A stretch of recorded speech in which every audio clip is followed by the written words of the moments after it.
on va passer à une présentation beaucoup plus conjoncture. Vous savez ce qui se passe aujourd'hui, vous savez où est-ce qu'on en est avec un prix de l'aliment très haut, prix des matières premières très haut. Et ce que je vais essayer de faire, c'est vous donner quelques clés pour mieux le comprendre. Donc, il y a des choses que vous avez déjà entendues, il y a des choses que vous connaissez déjà, mais c'est aussi l'art de la pédagogie, finalement, la répétition. Donc, comme ça, vous pourrez après poser vos questions et on va essayer, nous, de se projeter un petit peu demain, l'année prochaine, les prochaines campagnes, où est-ce qu'on va être. Alors, je voulais d'abord commencer cette présentation par un petit focus de qu'est-ce qui se passe en fait et pourquoi aujourd'hui on est sur de telles tensions sur le marché des matières premières. Alors là, deux graphiques assez intéressants.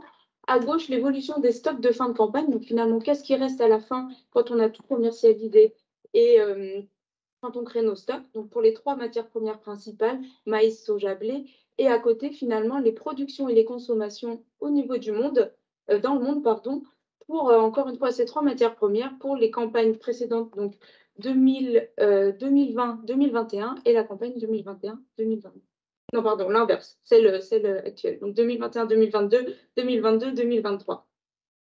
Donc, où est-ce qu'on en est aujourd'hui? Ah, et juste un petit focus aussi, je vais seulement vous parler du blé, soja, maïs, le triticale, l'orge, le pois. Ça ne va pas forcément rentrer sur les marchés internationaux et je ne vais pas me concentrer là-dessus. Donc là, on va vraiment parler des matières premières principales. Donc, ce qu'il faut savoir au niveau de ce marché-là, c'est ce concept d'offre et de demande. C'est ça qui va réellement créer les prix. C'est ce qu'on appelle les fondamentaux. On a de l'offre, ce qui est produit, on a de la demande, ce qui va être consommé, et on va regarder finalement l'adéquation entre les deux et en fonction des différentes tensions, avoir un prix plus ou moins haut. Et là, ce que vous voyez directement avec le graphe de droite, cet histogramme, c'est que autant la précédente campagne, on avait une production supérieure à une consommation, alors que cette année, pour la campagne actuelle, on est dans des tensions un peu plus fortes, avec une production légèrement inférieure à la consommation, voire équivalente, à l'exception du soja. Donc, dans les 10 dernières années, on était dans une demande en croissance, et ce, sur ces trois principales matières, donc blé, maïs, soja, je me répète. La production, elle était elle aussi en croissance, mais aujourd'hui, on arrive à un plateau qui est lié finalement au niveau technologique, à l'agronomie directement, et à d'autres limites aussi. Et du coup, on se rend compte que finalement, la demande croît, la production croît, mais arrive sur un plateau, on ne va pas réussir à répondre directement. Et ça, c'est directement montré d'ailleurs par cette évolution de stocks de fin de campagne qui sont à la baisse depuis une dizaine d'années. Donc, d'une campagne sur l'autre, comme je vous l'ai dit, une consommation qui peut être supérieure à la production. Et il faut noter que depuis 2020, donc cet automne 2020, où on commence à parler de crise des matières premières, on a un déséquilibre sur la scène internationale. Et là, il y a quelque chose de super important, un concept que j'aimerais partager avec vous, c'est le concept de disponibilité. Parce que là, c'est bien beau de parler de production et de consommation, mais si finalement cette production n'est pas disponible sur le marché mondial, parce qu'aujourd'hui, ce marché des matières premières, c'est un marché mondialisé où il y a de l'échange, de l'import, de l'export, et bien en fait, on est fichu. Et un exemple très clair, c'est la Russie aujourd'hui. Elle est soumise à des tensions et finalement à des contraintes au niveau de ses exports. Et tout son blé qui est produit, elle ne peut pas forcément le mettre directement sur les marchés internationaux. Et ceux qui en ont plus besoin ne peuvent pas l'importer. Donc là, on peut avoir une offre et une demande qui vont ensemble, mais si on ne peut pas l'avoir disponible sur le marché international, on est fichu. Donc ça, c'est pour vous remettre, voilà, qu'est-ce qui s'est passé dans les années précédentes et aujourd'hui, où est-ce qu'on en est. Alors aujourd'hui, où est-ce qu'on en est? Je vais vous parler un peu de prix. Je pense que ce n'est pas forcément des prix qu'il faut retenir directement, mais plus une évolution. Et là, je vous ai mis, voilà, on remonte depuis 2012.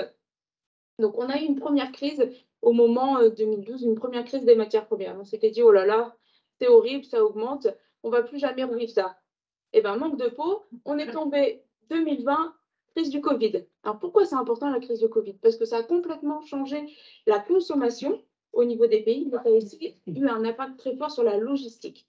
Et ça, c'est quelque chose à avoir en tête, c'est que la Chine aujourd'hui, c'est un énorme producteur. Pardon, un énorme consommateur, n'importe quoi, un énorme consommateur, et du coup qui va importer énormément. Donc quand on désorganise la logistique, on désorganise tout le marché international. Donc le Covid qui a impacté la Chine, qui a impacté les transports, qui a impacté sa manière de consommer. On a eu la Chine qui est arrivée sur les marchés des imports en maïs, en soja et en blé même, et du coup une totale désorganisation. Et en plus de ça, on a eu la guerre aux portes de l'Europe, donc la guerre en Ukraine. Et ça, je vais revenir un peu après. Pourquoi c'est important, l'Ukraine et la Russie? Parce qu'en fait, c'est deux mastodontes de la production de matières premières. Donc, ces deux facteurs-là couplés, on se rend compte qu'on a une crise d'offres, une crise géopolitique finalement, et une crise au niveau des matières premières et de la disponibilité qui nous fait avoir des prix qu'on n'avait jamais vus, donc au-dessus de 400 € tonne. Et là-dessus, donc ça, c'est des choses qui sont liées finalement à l'humain. Mais là-dessus, on a eu aussi des problèmes qui sont plus endémiques, donc de la sécheresse, de la mauvaise récolte, et ça ne nous permet pas finalement de renflouer les stocks pour ces différentes matières. Donc là, je vous parle, comme vous avez pu le voir, c'est du blé et du maïs. Et maintenant, si on se focalise un peu plus sur la protéine, donc sur le complexe oléoprotéagineux. Donc, quand moi je parle de complexe, c'est vraiment, on va tout prendre en compte, hein, le soja, le colza, le tournesol, et au niveau des tourteaux, mais aussi de l'huile. Parce que ce qu'il faut bien garder en tête, c'est qu'encore une fois, le tourteau, comme on a pu le voir ce matin, c'est un coproduit du marché des huiles, donc ils sont très liés tous les deux. Donc voilà, là je vous le mets, fort impact du marché des huiles, une demande en huile assez forte alors qu'une offre assez restreinte. On a eu des tourteaux qui ont été directement impactés. Je vous ai remis quelques petites notions aussi à voir historiquement pour ces marchés-là. Donc on revoit la guerre en Ukraine, et je vais en parler juste après parce qu'en fait, l'Ukraine et la Russie sont des grands fournisseurs de céréales, mais aussi de protéines. Et juste avant, qu'est-ce qu'on a eu? On a eu une mauvaise récolte de canola canadien. Donc Didier en a parlé tout à l'heure. Le canola, c'est le cousin du colza, mais c'est finalement un colza OGM. Et l'année dernière, donc précédente campagne, on a vraiment eu une récolte horrible. Donc quand on n'a pas ce colza OGM, où est-ce qu'on va prendre du colza? On va le prendre directement sur la graine européenne. Et là, vous comprenez très facilement une diminution de l'offre, une augmentation de la demande. Qu'est-ce que ça entraîne? Des tensions et des hausses de prix. Et là, on le voit bien. La Niña, donc ça, c'est plus quelque chose, c'est plus un contexte climatique qui fait des périodes de sécheresse et qui ne permettent pas finalement au soja d'atteindre son meilleur rendement avec beaucoup de pluie et de la sécheresse en fonction des différents bassins, et ce qui nous emmène à des récoltes un petit peu plus mauvaises. Et ce que je voulais rappeler, donc voilà, la guerre en Ukraine, avec une forte sensibilité au conflit russo-ukrainien, et ça, j'y viens tout de suite en vous donnant quelques chiffres justement sur l'importance de l'Ukraine au sein de ces échanges internationaux. Donc là, c'est des camemberts et c'est encore beaucoup plus, il ne faut pas forcément les retenir. Ce qu'il faut savoir, c'est que l'Ukraine et la Russie, que ce soit en blé ou en maïs, c'est deux énormes producteurs. Donc, où est-ce que vont finalement ce blé, si on se focalise sur le blé, où est-ce que va le blé d'export? Il va principalement en Turquie, en Égypte. Donc ça, c'est des choses que vous avez pu entendre dans la presse, qu'on vous rabâche les oreilles depuis l'entrée en guerre, donc depuis à peu près mars. Je pense que vous êtes au clair là-dessus. Donc ça va directement au Moyen-Orient et en Afrique du Nord. Nous, Européens, on n'est pas de l'Union européenne, on n'est pas directement impactés. Idem pour l'Ukraine, avec des destinations d'export qui sont plutôt l'Égypte, l'Indonésie, la Turquie. Par contre, pour le maïs, là, c'est plus, j'allais dire en kikinant, bon, c'est peut-être pas politiquement correct, mais c'est plus embêtant parce que finalement, on voit que l'Union européenne des 27 arrive quand même en deuxième origine pour les exportations ukrainiennes.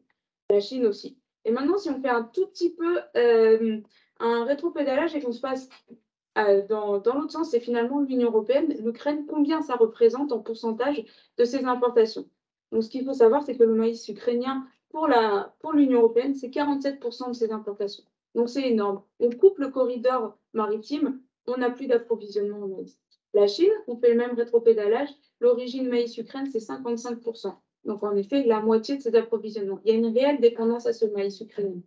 D'où le fait, encore une fois, on revient sur nos fondamentaux, on a une demande de ce côté-là, mais une offre qui est pas possible parce que finalement, l'offre ne peut pas arriver jusqu'à ces bassins de consommation. On a des augmentations de prix. Donc ça, c'est ce qu'on a pu voir depuis mars de cette année. Donc là, je vous ai parlé du maïs, du blé, mais manque de peau, la Russie et l'Ukraine, c'est aussi un grand producteur. C'est aussi des grands producteurs de tournesol et de tourteaux de tournesol. Et là, je vous ai remis les mêmes informations. Où vont finalement ces tourteaux? Donc là, on voit qu'on est encore présent, que ce soit des tourteaux russes, que ceux ukrainiens. L'Union européenne est largement présente et la Chine aussi. Et du coup, Du coup, ça, c'est une expression qu'on a pu entendre. Moi, je m'en souviens quand j'étais plutôt au lycée, au collège, c'est on parlait de la Mésopotamie, grenier, grenier de l'Europe aussi au moment bien avant. Et aujourd'hui, est-ce qu'on ne pourrait pas se dire que finalement l'Ukraine et la Russie, c'est aussi le grenier de cette Europe, avec énormément de dépendance aux importations en maïs, mais aussi en tourteaux de tournesol. Et là, ce que je vous ai mis, c'est une petite carte avec les deux étoiles représentent les deux grands ports d'exportation. Et du coup, on se rend vraiment compte que ce corridor maritime en mer Noire est essentiel pour les marchés internationaux. Et du coup, bonne nouvelle, on a eu la signature fin du mois dernier, ah non, pardon, fin de ce mois-ci, de la continuité de ce corridor. Donc, on peut encore exporter des matières premières pendant 4 mois par la mer Noire. Et il faut savoir qu'aujourd'hui, on a déjà à peu près 10 millions de tonnes qui sont parties depuis la signature, donc depuis juillet, de ces ports d'Ukraine. Donc, c'est vraiment très important et ça rassure les marchés justement de pouvoir réutiliser ce corridor maritime. Et maintenant, on a parlé de matières premières, mais ce qui nous intéresse aussi, c'est quand même cette conséquence sur l'aliment. Et l'aliment, il est directement lié aux matières premières. On a ce coût alimentaire, mais on a aussi ensuite tout ce qui est marge des fabricants. Là, je parle exclusivement d'un aliment IFIC, donc il y a un aliment par charcutier et un aliment par charcutier industriel. Donc la hausse des matières premières, mais aussi des acides aminés et des minéraux, ça a entraîné la hausse de l'aliment. Donc je vous dis, ça c'est un aliment par charcutier.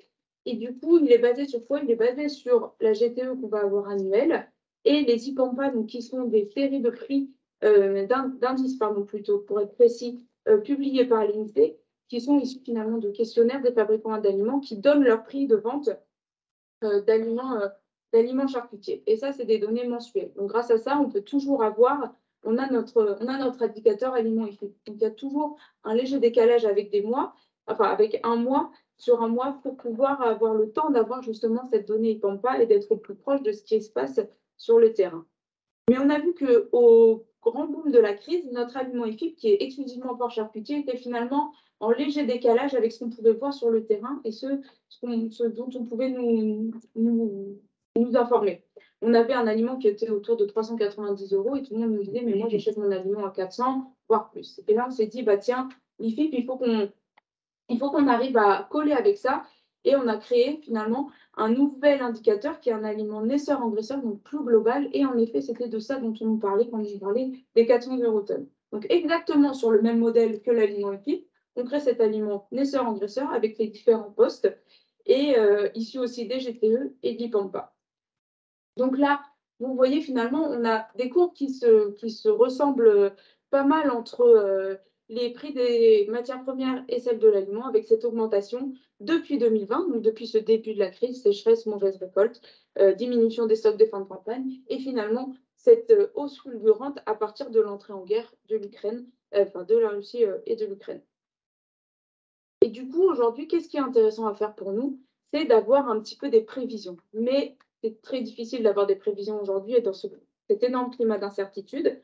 Donc, nous, on a réalisé cet exercice-là en octobre pour essayer de donner des prix. Je ne vais pas vous en donner parce que je pense que ça va focaliser des tensions et des réflexions et ce n'est pas vraiment ça, c'est pas ça le but. Le but, c'est se dire, voilà, on a une campagne cette année qui n'a pas forcément été des meilleures et pour autant, on a quand même une production et une consommation qui semblent à peu près en léger déficit, mais quand même plutôt répondre à la demande. Et du coup, on va avoir une stabilisation sûrement des prix des matières premières. Stabilisation des prix des matières premières qui entraînerait une stabilisation du prix de l'aliment aussi sur un niveau haut. Et je pense que c'est plutôt ça qu'il faut retenir, cette évolution long terme, en se disant, bah voilà, on est finalement peut-être à un carrefour en se disant, des prix à 200 € tonne l'aliment, on ne va plus en revoir. Et enfin, du moins pas la prochaine campagne et peut-être pas dans les prochaines années, mais une stabilisation sur des cours hauts, ça c'est possible.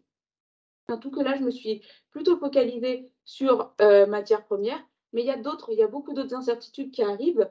Et là, je vous en ai cité que 3. Je sais que cet après-midi, vous allez avoir un peu plus aussi des informations sur l'énergie. Donc ça, c'est mon graphe du bas avec des prix de l'électricité qui ont largement augmenté, des prix du gaz aussi. Donc finalement, ça qui impacte directement les élevages directement les élevages. On a des taux de change qui étaient assez avantageux pour l'euro. Maintenant, c'est en train de rechanger. Donc, finalement, des imports qui deviennent plus plus intéressants, mais des exportations plus difficiles. Tout ça, ça rentre en compte et ça nous entraîne des incertitudes. Et la dernière carte qui, moi, m'avait frappée quand j'avais lu le rapport de Copernic, donc qui appartient à la commission qui est un peu qui surveille les sécheresses, voilà, et le climat au sein de l'Union européenne, qui parlait de la pire sécheresse depuis une cinquantaine d'années. Et ça, finalement, le climat, on va y être aussi être impacté de plein fouet. Donc voilà, des incertitudes qui tournent autour de ce prix d'aliments et des prix des matières premières. Là, c'est le résumé, les monnaies, les climats, l'énergie, la géopolitique et les crises sanitaires et logistiques. Donc, quel est mon message? C'est pas forcément, super, gai et pourtant, moi, j'espère, y voir un petit peu de positif quand même, en disant: «Bah, voilà, on est dans une situation historique». Moi, je pense qu'on est et de mon point de vue d'expert, on est à un carrefour et il y a peut-être finalement des choses qu'on va pouvoir mettre en place aussi et sur lesquelles on va pouvoir jouer. On est un monde, voilà, soumis à de multiples incertitudes, des choses où voyante que je suis à faire mes prévisions, finalement, je ne peux pas vous donner de réponse claire. Et pourtant, il y a peut-être des initiatives qui vont être prises. On voit qu'il y a des axes de recherche qui sont mis en place et tout ça pour la filière porcine. Et du coup, c'est peut-être le moment aussi de se dire, bah voilà, l'argent, il faudrait qu'il aille aussi là-dedans et essayer de développer cette possibilité d'innovation et de nouveau, de créer un nouveau modèle, un nouveau paradigme pour cette nouvelle normalité. Sortir peut-être un petit peu du cadre, comme on peut le voir sur cette gravure.